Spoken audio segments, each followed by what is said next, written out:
Estamos começando mais um Cuidadosamente aqui pela Alô TV. Hoje eu estou aqui novamente com uma convidada que é muito especial para mim, mas também é uma parceira aqui do nosso programa Cuidadosamente. Daqui a pouquinho eu vou apresentá-la para vocês e hoje nós vamos estar com um tema aqui um pouco diferente do que normalmente nós costumamos tratar aqui dentro do nosso Cuidadosamente. Mas lembre que o nosso Cuidadosamente é um programa que vai te auxiliar, que vai te ajudar a você aprender a lidar e a cuidar das suas emoções. Então, para um rápido intervalo, e eu já volto apresentando a minha convidada e também o tema que nós vamos tratar aqui hoje no nosso Cuidadosamente.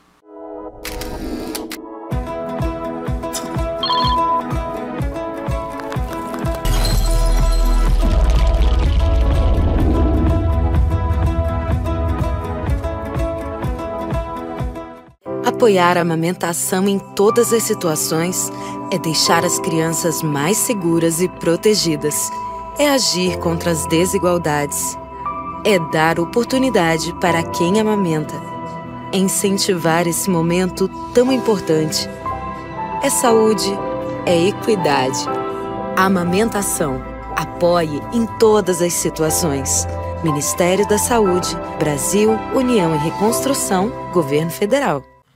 Hoje eu acordei numa febre. Isso é sintoma de dengue, hein? Também tô com uma dor nas juntas, atrás dos olhos. Sei não, viu? Parece dengue. Tô reparando umas manchas vermelhas no corpo. Eu tô com mal-estar também. O que será que pode ser, hein? Bebe bastante água e vamos para a unidade de saúde. Ao perceber os sintomas da dengue, beba bastante água, não tome remédios por conta própria e procure uma unidade de saúde. Tratá-la de forma rápida evita que o quadro se agrave. Se pode ser dengue, pode ser grave. Ministério da Saúde, Governo Federal.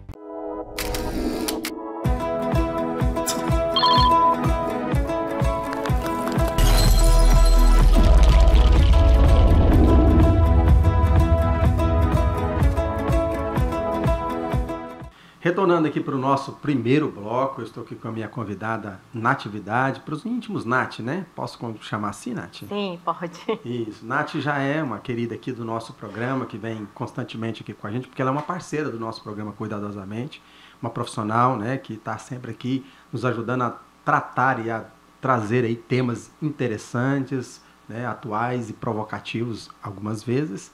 E hoje a gente vai trabalhar aqui um tema que é a adoção, sob a visão, a perspectiva sistêmica. Não é isso, Nath? Certo, exatamente. Fala um pouquinho aí sobre você, apesar de você já estar aqui constantemente conosco no nosso canal aqui.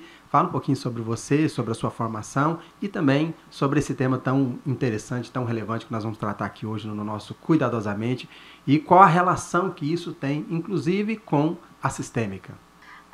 É um prazer estar aqui novamente. Já estou bem mais tranquila aqui, né? Estou me sentindo até meia dona do negócio aqui. O negócio é você se sentir em casa. Quanto mais em casa, melhor o nosso bate-papo aqui. Principalmente quando eu entro e vejo muitas coisas de antiquário, né? É algo que eu gosto muito. Bem, Wender, eu sou psicanalista, estou, né, psicanalista clínica e terapeuta sistêmica familiar. Quais das duas abordagens que eu atuo mais? Não sei, porque eu uso as duas, né, dentro da constelação, dentro da abordagem psicanalítica, eu uso sempre algo sistêmico, né, que é pertencimento, hierarquia, não tem como separar essas duas linhas, né. Se você ainda não fez as duas, você vai viver muito bem com uma, mas quando você tem essas duas ferramentas, que é a psicanálise e a constelação familiar sistêmica, você consegue fazer uma junção, um casamento muito perfeito na questão de tratar isso, né, que é o cuidadosamente, de tratar com mais eficácia o seu paciente.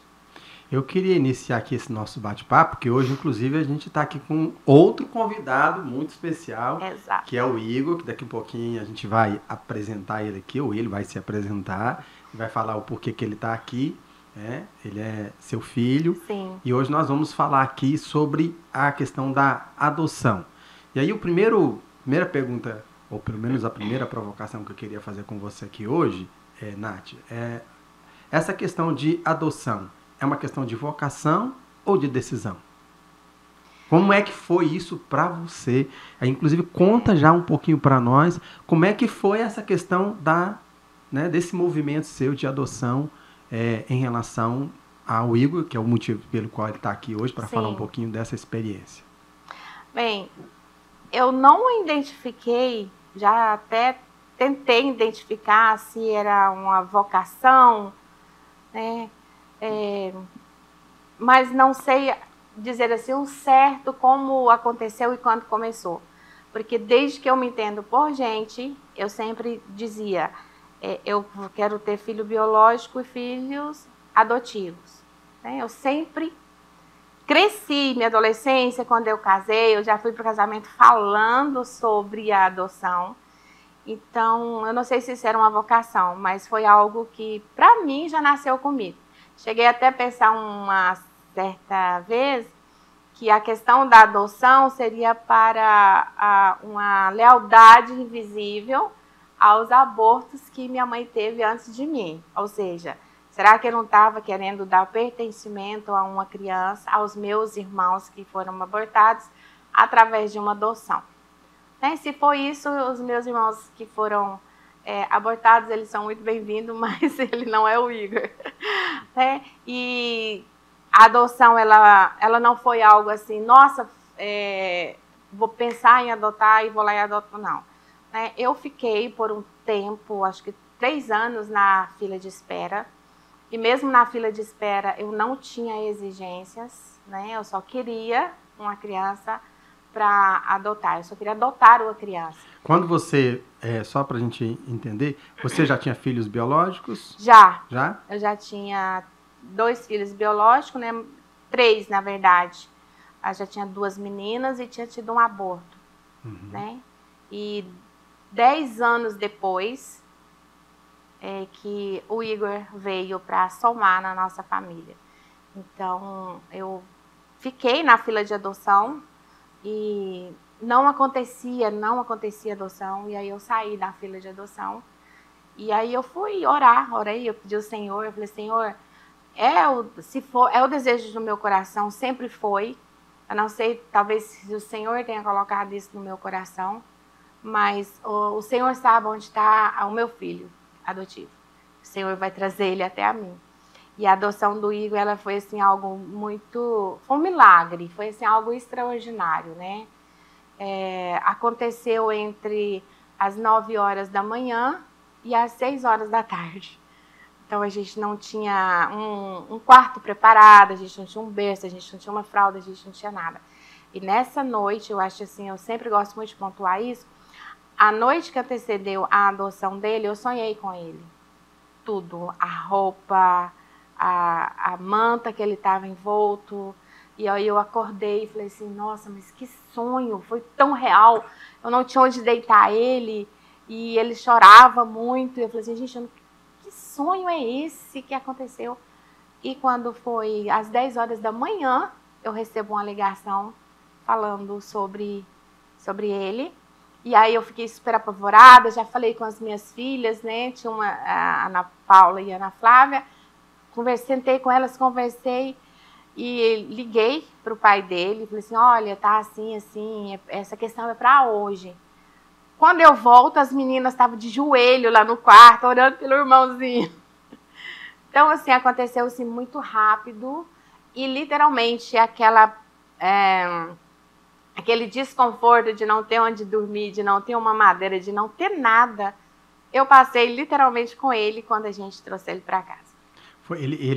Você adotou ele tinha qual idade? Ele tinha 19 dias de nascer. 19 dias. Um desafio, né? Foi um desafio. A primeira dormida dele em casa foi em 2 cadeiras. A gente encostou as cadeiras na cama, colocamos umas cobertas, arrumamos direitinho e foi ali que ele dormiu. Aí no outro dia, meio-dia, a casa já tinha tudo. Já tinha um médico que atendeu, já tinha o berço, já tinha tudo. Já estava tudo organizado. Meio-dia, o quarto dele já estava montado, já estava tudo pronto. E as meninas sem querer ir para a escola porque queria cuidar do irmão. Ou seja, ao mesmo tempo que foi um momento, vamos dizer assim, de desafio, mas também foi um momento de felicidade, de alegria, de contentamento, né? Dentro de casa e tal. E aí, conta um pouquinho pra gente como é que foi aí o depois, né? Ou seja, depois que a coisa já tinha se consolidado, que você já estava certo, né? Que já tinha ali o Igor em casa, como é que foi criar o Igor? Foi muito fácil. É? Muito fácil. Foi assim, as primeiras semanas eu já estudava, né, a questão da adoção, eu ia mais além um pouquinho daquilo que já havia me passado. Eu fiz algumas dinâmicas de aceitação, né, que eu acho que é muito importante, e eu acho que isso ainda hoje não é muito ensinado isso, né, de fazer a interação entre o bebê e a mãe, de colocar o bebê nos seios e fazer ali meio que uma gestação com a coberta. Eu fazia isso, uma gestação ali com a coberta, e ali ele se acalmava, ali ele ia mais pro lado fetal, e eu mesmo fazia ali o nascimento dele e tudo mais. Então, assim, foi muito interessante isso. Quais foram os desafios? Eu não me lembro. Foi tão bom, foi tão gostoso, sabe? A nossa família ali, ela se completou. Parece que faltava. Não era que faltava aquele filho que eu tinha tido um aborto, né? Não era a questão de, eu tenho que trazer uma criança para casa para substituir algo. Não. Foi como se eu tivesse realmente gerado ele, como se realmente tivesse nascido. Passei por todo o processo com ele, né? Porque ele era bem bebezinho, né? 19 dias. Então, ali foi todo aquele processo, todo aquele cuidado normal. E eu olhava para ele, parece que na minha mente, no meu coração, no meu corpo, e também para ele, aquilo ali tinha sido uma gestação normal. E aí aconteceu, foi muito tranquilo. A gente vai para um rápido intervalo e na retorno, além de colocar aqui no nosso bate-papo o Igor aqui, que eu quero perguntar para ele, fazer algumas perguntinhas bem interessantes para ele. Eu gostaria que a gente iniciasse o nosso próximo bloco trabalhando sobre essa questão seguinte. Ainda é um tabu essa questão de adoção? Eu queria que você falasse também um pouquinho sobre essa questão do tabu que envolve essa questão, né, da adoção. A gente vai para um rápido intervalo e na volta a gente já entra com essa questão, o tabu de lidar ou de trabalhar a questão da adoção. Um rápido intervalo e a gente já volta.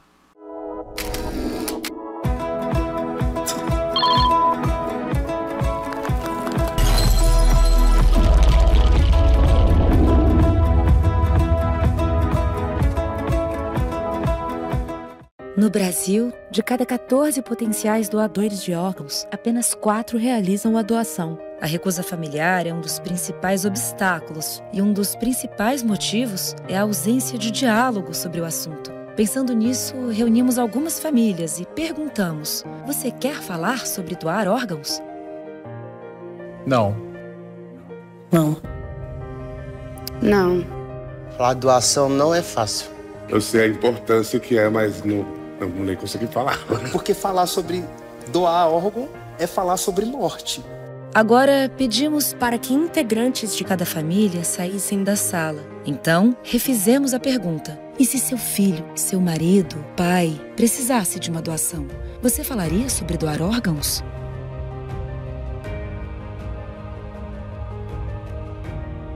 Se meus filhos estivessem precisando de um órgão. Pela vida dos meus filhos, eu falaria sobre doação de órgãos. Sim, com certeza. Pela vida dele. Para mim, ia ser um momento único, saber que alguém vai doar um órgão pro meu marido. É para salvar alguém que eu amo, né? É para salvar a minha mãe. Precisamos estimular o diálogo sobre a doação de órgãos nas famílias de todo o Brasil. Um dia, sua família pode precisar de um doador ou ter a oportunidade de ser a doadora, mas é preciso conversar sobre isso. Agora, né, pensar diferente, né? Conversar com as crianças sobre isso. Se um dia Deus me levar primeiro do que os meus filhos, né, eu quero ser uma doadora de órgãos. Doação de órgãos. Precisamos falar sim. Ministério da Saúde, Brasil, Governo Federal.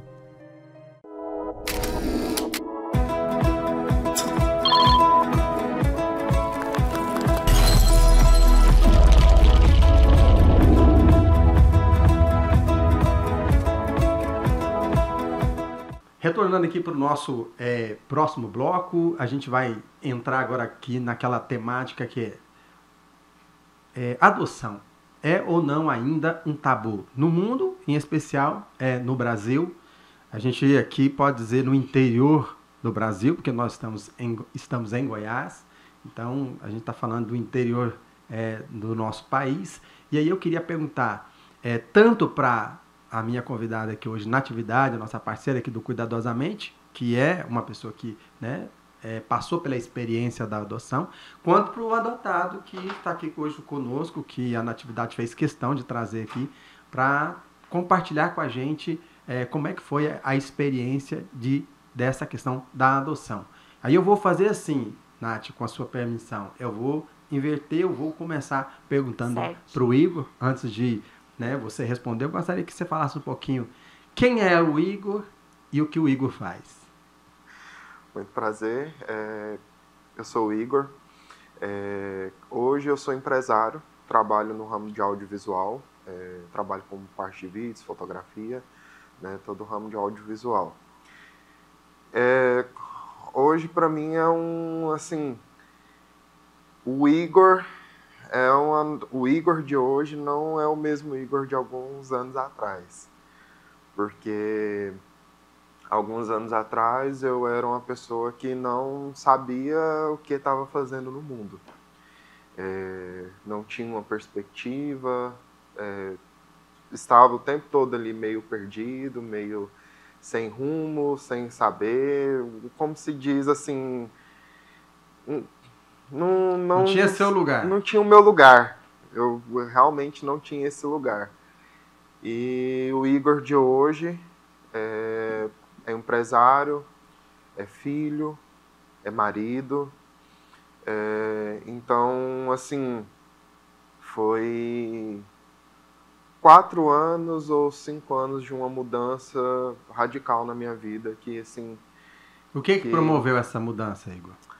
Então, minha mãe, hoje é terapeuta sistêmica, ela estudando esse lado da terapia sistêmica, ela observou que eu tinha uma rejeição muito grande em relação aos meus pais biológicos.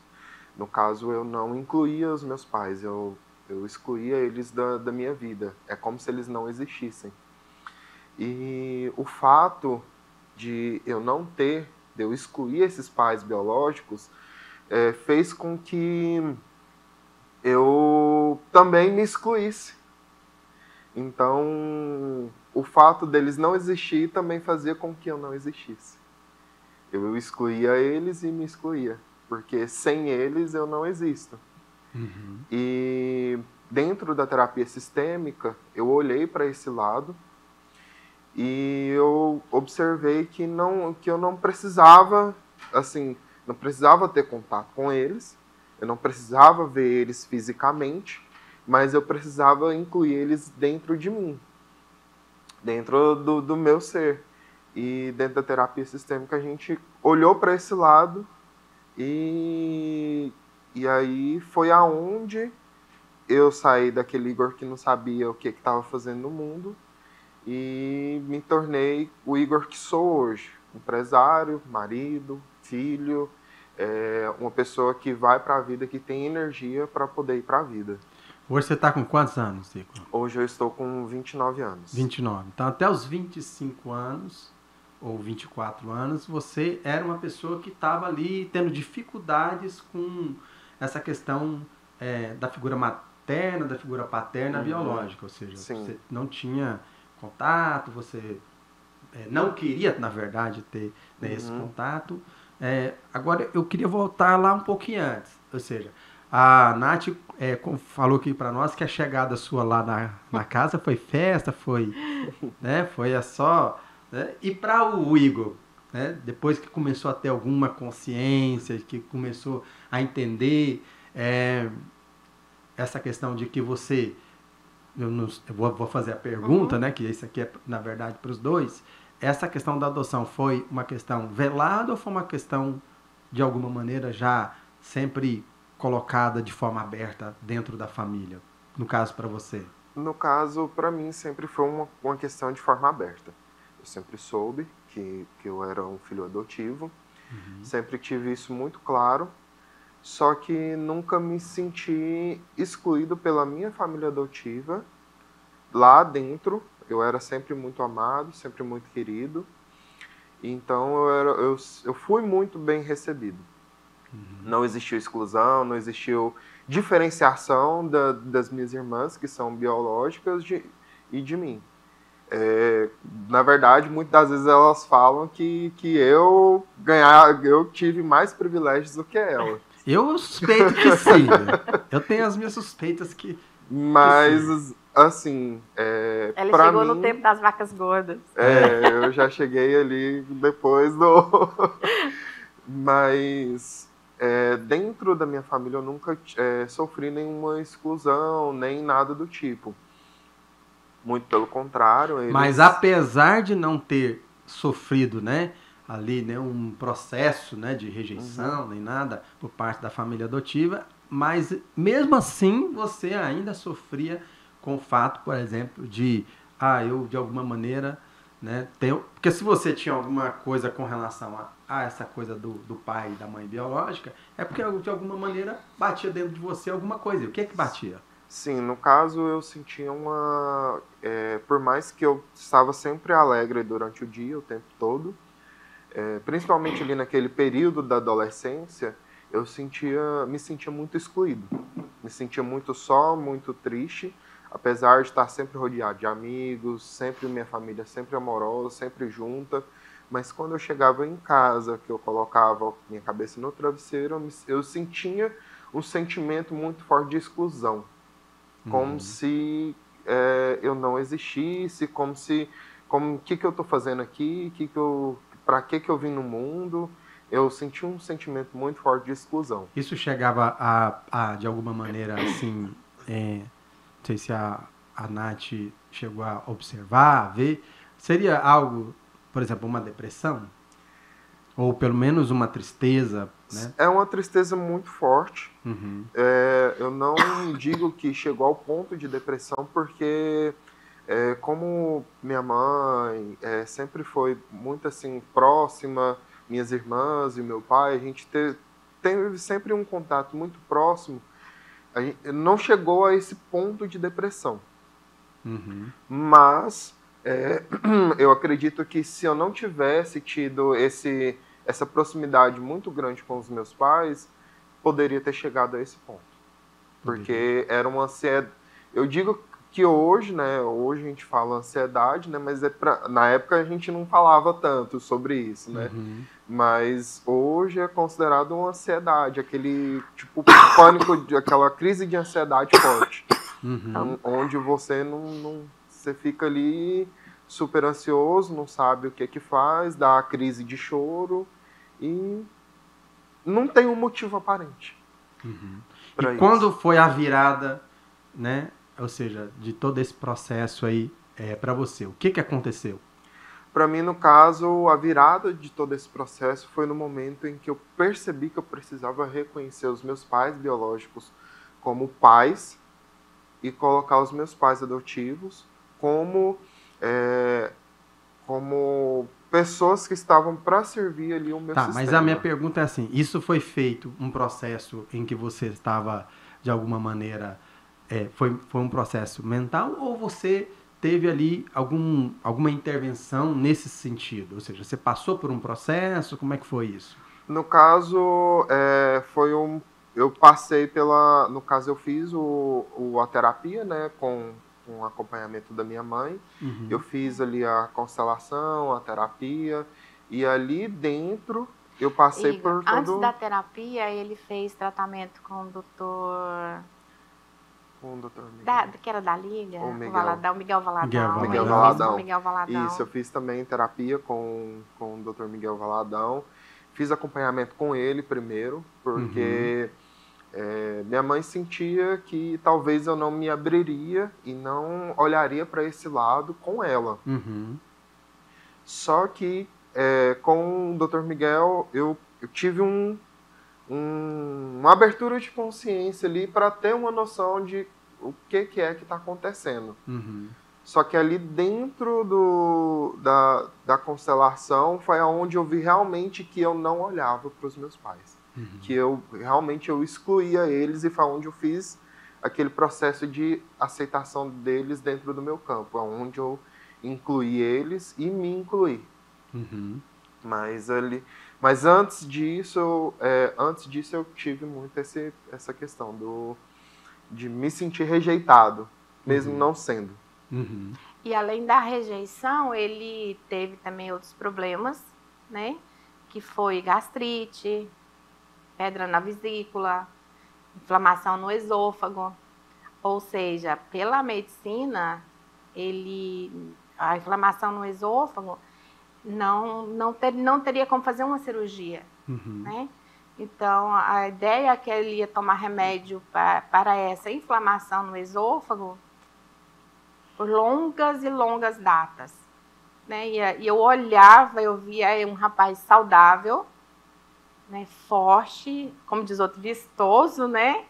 Tendo que dormir numa cama, eu se lembro até hoje, com tijolos na cabeceira, porque ele tinha que dormir assim, ele não podia dormir numa cama normal. E uma fraqueza, e eu via assim, um rapaz muito inteligente, né? Um rapaz com muita expertise, mas não saía do lugar. E a minha observação era, não é que eu falhei, não é que o pai falhou, não é que as irmãs falharam com ele, né? Como a gente sempre teve uma conversa muito aberta, e eu observava isso, eu tinha uma visão sistêmica em cima dele, e eu falava, cheguei nele uma vez e falei, Igor, quando você fizer 18 anos, se você quiser procurar, a gente vai. Chegou 18 anos, ele disse, não faz sentido para mim. E esse não faz sentido para mim, era como se a vida também não fizesse sentido para ele. Você diz procurar os pais biológicos. Se ele quisesse saber a história, porque como assim, a gente sempre teve um código, né, de não mentir um para o outro, então ele sempre soube toda a verdade que a gente sabia sobre os pais biológicos. Então, a gente contou para ele, sentou, contou, eu expliquei tudo direitinho, reforcei algumas vezes, mas a gente não ficava tocando no assunto. E só falei para ele, quando você fizer 18 anos, se você quiser, a gente vai. Ele disse, não faz sentido para mim. Para mim só faz sentido você, meu pai e minhas irmãs. A minha família é vocês. E ali eu observava ele não prosperando no trabalho, não prosperando no relacionamento, né? E não prosperando na saúde. Foi quando eu cheguei para ele e falei assim, olha, vamos tratar isso. Primeiro com um outro terapeuta, né? E quando chegou a vez da constelação, eu falei, olha, eu vou procurar uma consteladora. Ele falou, não, eu quero fazer com a senhora. Eu falei assim, mata. Bem que até subverter um pouquinho a lógica, né? Porque, de fato, né, assim, a ética de quase todas as abordagens pedem que a gente não faça um processo com o próprio familiar. Mas eu respeitei a decisão dele, né? A decisão, né? Foi dele, ele falou. Sua, né? Você quer, né? Vai passar pelo processo. Vai passar pelo processo. Passou pelo processo. Nós vamos novamente para um rápido intervalo, porque eu quero deixar até um pedacinho um pouquinho maior para o nosso próximo bloco, que no próximo bloco parece que tem uns bonequinhos aqui que nós vamos fazer o uso deles para demonstrar uma dinâmica que vai falar sobre, inclusive, esse processo, não é isso? Esse processo, exatamente. Então a gente vai para um rápido intervalo. Nós estamos aqui no nosso Cuidadosamente pela Alô TV. Se você ainda não se inscreveu no nosso canal, se inscreva, né? Coloca aí o sininho aí de notificação aí, né? Aciona ele para que você possa receber esses nossos conteúdos.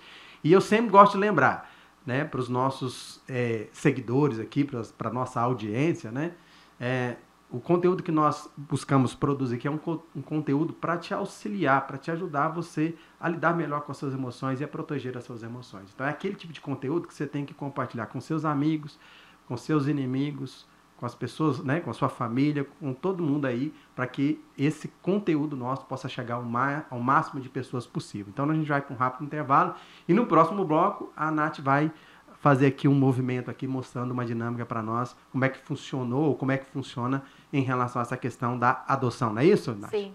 Um rápido intervalo e a gente já volta.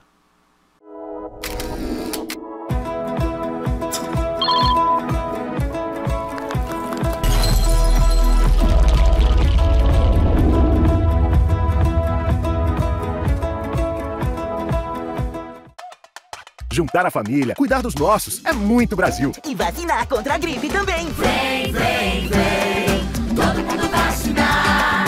Vacinar é nossa força. Se você faz parte dos grupos prioritários, vem tomar a vacina e se proteger da gripe. Procure uma unidade básica de saúde e mantenha a caderneta de vacinação sempre atualizada. Vacinar é nossa força. Vacina sempre Brasil. Ministério da Saúde, Governo Federal. Desde o primeiro dia, a vacina já faz parte da nossa vida, guardando nossos primeiros passos, nos protegendo enquanto descobrimos o mundo. Em cada etapa, cada conquista, as vacinas continuam sendo nosso escudo para que possamos viver com saúde cada momento da nossa vida. Procure uma unidade básica de saúde e mantenha a caderneta de vacinação sempre atualizada, porque vacina é pra vida toda. Ministério da Saúde, Brasil, União e Reconstrução, Governo Federal.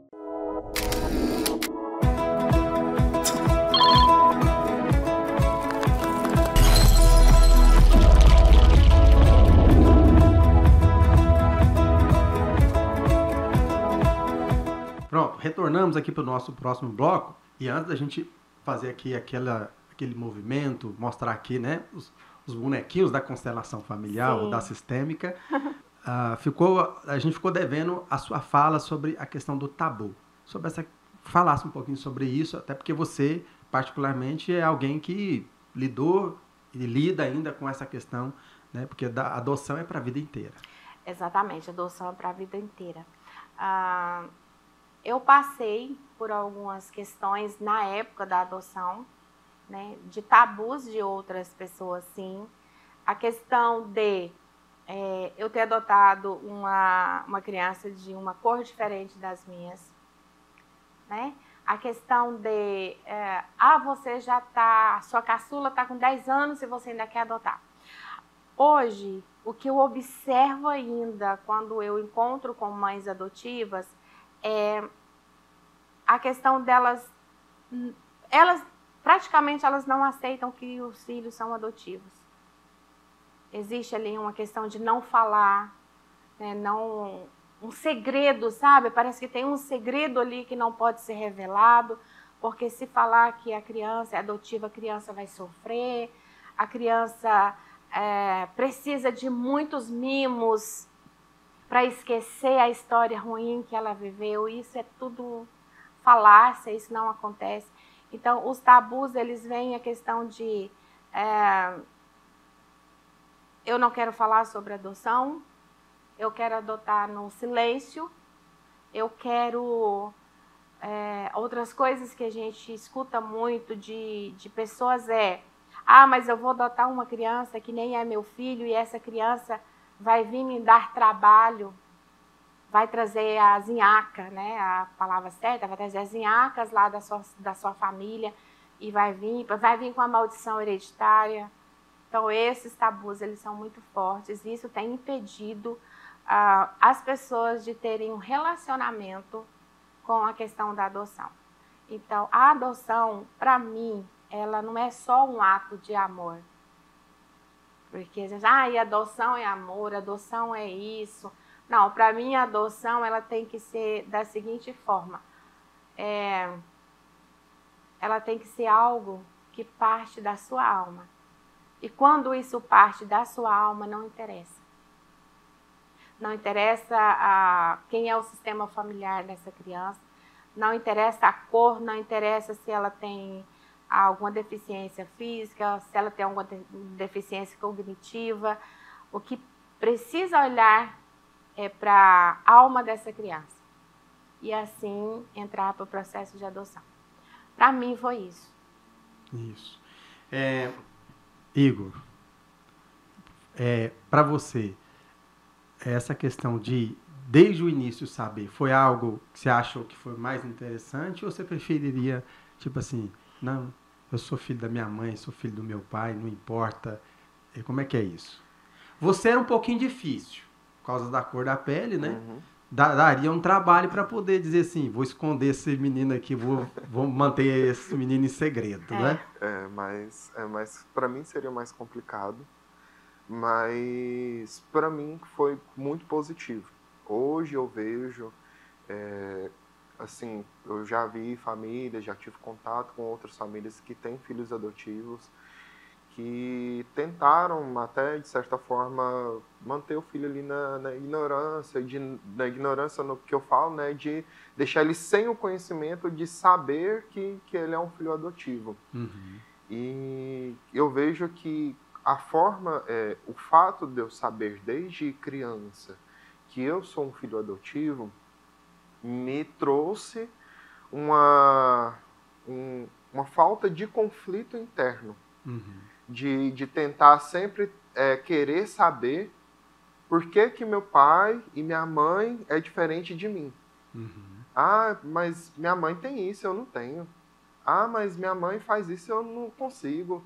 Ah, minha mãe tem uma mancha no... Entendeu? Então, todos esses detalhes faz com que a gente perca essa questão de ter esse conflito interno, de querer justificar por que meu pai e minha mãe é diferente de mim. Então foi melhor. Então, pra mim, assim, eu vejo hoje de uma forma que é melhor. Você super indicaria para qualquer pessoa que vai adotar ser transparente, nunca, né, guardar, sim, nesse caso, em segredo, essa questão, por exemplo, da adoção. Sim.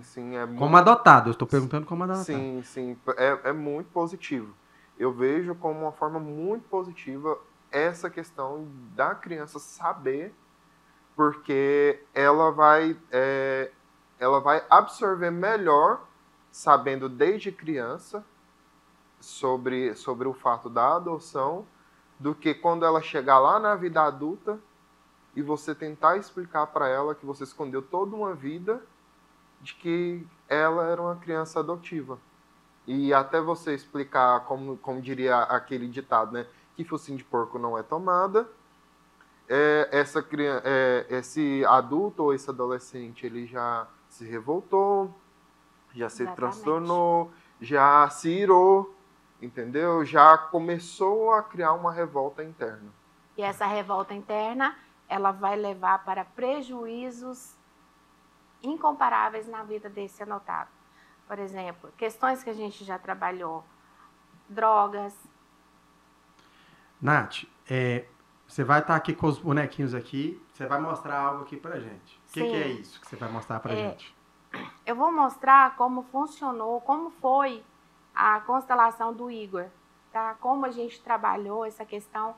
Quando você adotou ele, você não tinha essa formação em constelação familiar? Não, quando eu adotei ele, eu não tinha a formação em constelação, mas eu já trabalhava com cura e libertação na igreja. E ali eu fiz... Mas a questão do segredo na constelação familiar, até onde eu já estudei e sei, inclusive é um processo de exclusão também. O segredo é um processo de exclusão. Então, eu trabalhei a questão da libertação. Eu vou tirar aqui toda maldição hereditária e tal.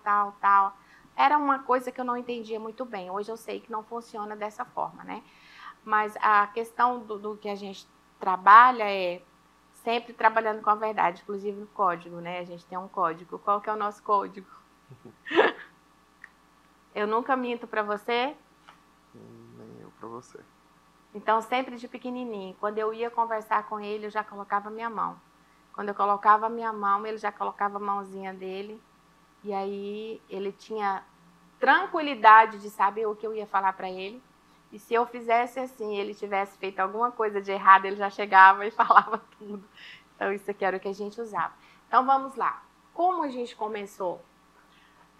Eu pedi para o Igor que ele colocasse ali dentro um representante para ele. Essa constelação dele, ela ficou muito clara para mim. Ele colocou ele aqui. E, na verdade, a gente começou constelando ele a questão de trabalho e relacionamento. Pedi para ele colocar a empresa dele. Ele tinha uma empresa de celular. Ele colocou assim, com o rostinho virado para cá, onde ele não enxergava. Pedi para ele colocar relacionamento, que era outra coisa que atrapalhava muito ele, né? Nunca entrava em relacionamento. Ele era sempre abandonado. Ele colocou assim, dessa forma. E eu pedi para ele colocar os pais biológicos. E ele colocou, ele falou assim, eu vou colocar porque eu sei que tem que colocar. Ele colocou de costa. Não sei se está dando para ver, né? Não está dando para ver daí? Tá. Ele colocou de costa. E ele colocou o pai dele e eu aqui. Falou assim, eu sei que vocês são meus pais, vocês têm que ficar aqui. Pedi para ele colocar a vida financeira, dinheiro. Ele colocou o dinheiro de costa para ele. O que eu observei dentro dessa dinâmica? Ele estava perdido, literalmente perdido. Né? Não tinha vida, não tinha essência de vida. Porque a essência de vida não veio de mim, nem do pai dele. A essência da vida dele veio das pessoas que ele tinha excluído. E quando eu excluo, é uma das coisas muito importantes que a gente trabalha na constelação, é que a exclusão me leva para o mesmo papel do excluído, não pertencente. Então, a gente pode concluir que a constelação familiar é super indicada para as pessoas que estão dentro de um processo. Ou para adotar, ou já em adoção. Sim. Caso esteja, como foi o caso, por exemplo, digo, precisando de corrigir rota, precisando, por exemplo, de se identificar. Exatamente. É isso? Já fiz várias constelações com mães que já tinham adotado e mães que estavam no processo de adoção. E isso deu muito certo, dá muito... A pessoa já entra sabendo que ela não está ali para ser os únicos pais que aquela criança tem. Pessoal, nós estamos encerrando aqui o nosso Cuidadosamente de hoje. Eu tive a oportunidade de estar aqui com a minha parceira, Nath, e agora, hoje, né, como convidado, o Igor, falando sobre esse tema tão relevante, tão importante. E como é que as pessoas podem, por exemplo, te encontrar aí para poder, caso precise fazer uma constelação familiar, principalmente dentro desse aspecto da adoção? Como é que eles podem te encontrar, Nath? Bom, eles me encontram pelo meu Instagram, né, sou Nath Oliveira, ou pelo meu contato do NT Acolhimento Terapêutico, 62985837376. Eu vou pedir o pessoal da produção para deixar nas descrições os contatos do Igor, que também é um profissional, que trabalha com a parte de produção, para que vocês possam ter acesso a isso. Um grande abraço e até o nosso próximo Cuidadosamente.